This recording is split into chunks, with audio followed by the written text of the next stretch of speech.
पहिल्या वेळेस त्रास काय होता आले तेव्हा?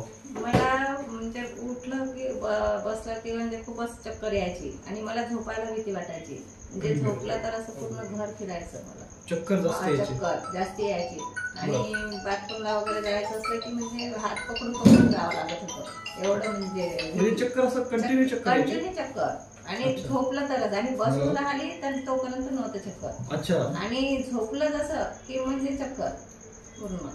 अच्छा, म्हणजे चालताना आणि झोपल्यानंतर. अच्छा. तेव्हा खूप चक्कर यायची. अजून काय त्रास होता दुसरा? त्रास काही नाही, मग खूप डोकं दुखायला लागायचं आणि चक्करच जास्ती यायची. चक्कर आणि डोकं हा त्रास जास्त होता. हा त्रास जास्त. किती दिवसापासून त्रास होता?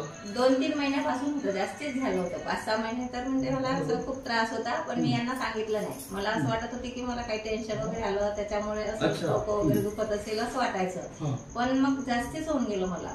मग मी तेव्हा मग यांना सांगितलं मला कोणत्याही दवाखान्यात न्या, पण न्या म्हणजे तुम्ही. चक्कर जास्ती वाढली होती आणि असं वाटत होतं मी खाली पडेल, म्हणजे मला काहीतरी होऊन जाईल असं वाटायचं.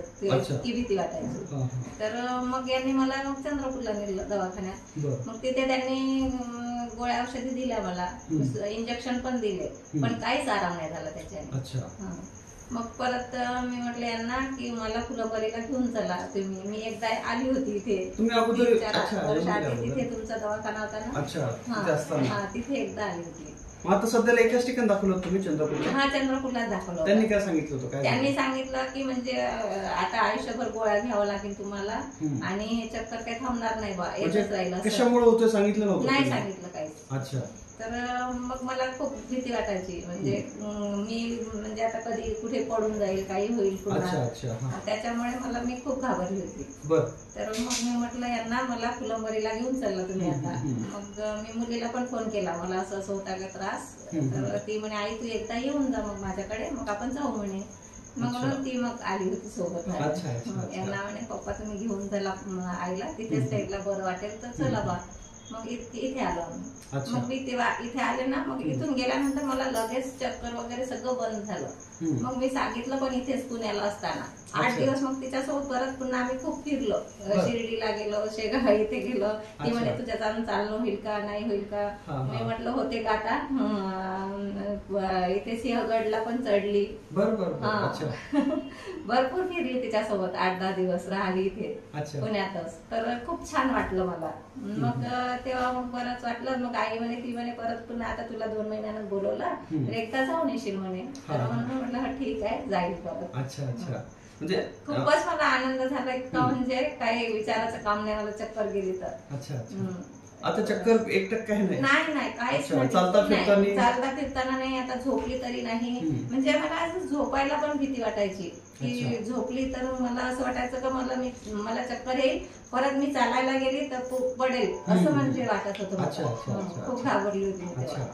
यांना तर मी 2-3 महिने सांगितलंच नाही. म्हणजे मला असं वाटत होतं घरी काय टेन्शन वगैरे याच्याने होत असेल, डोकं दुखत असेल असंच खूप वाटायचं.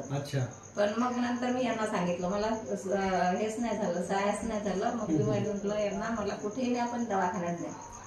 मग यांनी चंद्रपूरला नेलं मला. दर महिन्यात नेत होते चंद्रपूरला न चुकता. मग पण ते दुधवार म्हणून डॉक्टर आहे, हार्ट स्पेशालिस्टच आहे ते. यांना असं वाटलं की चला चांगला डॉक्टर आहे तिथे जाऊन पाहू. मग तिथे गेलो आम्ही, पण काहीच फरक नाही वाटला मला. गोळ्या औषधी घेतल्या पण काहीच नाही. मग यांना म्हटलं मला फुलंबरीला न्यावा एकदा आणि तिथेच बरं होईल मला. आता इथे गेल्यावर दुसरं मेडिसिन नव्हतं घेतलं? नाही काहीच घेतलं नाही. मेडिसिन नाही, काही नाही. मी सांगत काय, आम्ही इथे खूप फिरली. शिर्डीला गेलो आम्ही, नाशिकला गेलो, त्र्यंबकेश्वरला वगैरे सगळं फिरलं इकडे. तेव्हा आली तर सिंहगडला सुद्धा माझी मुलगी म्हणे तू चालशील का, काय म्हणे तुला चक्कर येईल, काही येईल. अगं नाही म्हटलं मला काहीच वाटत नाही आता, चक्कर नाही काही नाही, मी येते म्हटलं सिंहगडला वगैरे. चालत गेलो आम्ही. चालत गेलो, खूप फिरलो. जेजुरी गड सुद्धा, जेजुरी गडला सुद्धा चढलो आम्ही. पण काहीच वाटलं नाही मला. खूप छान म्हणजे वाटलं आणि खूप फ्रेश वाटायला लागलं. म्हणजे इथून गेल्यावर तर मी खूप म्हणजे सांगत होती माझ्या मुलाला सुद्धा सांगितलं मी. मला म्हटलं खूपच फरक पडला रे तिथे गेली तर. म्हटलं खूप छान वाटत आहे म्हटलं. बाकी सगळं ठीक आहे, व्यवस्थित आहे ना सर्व.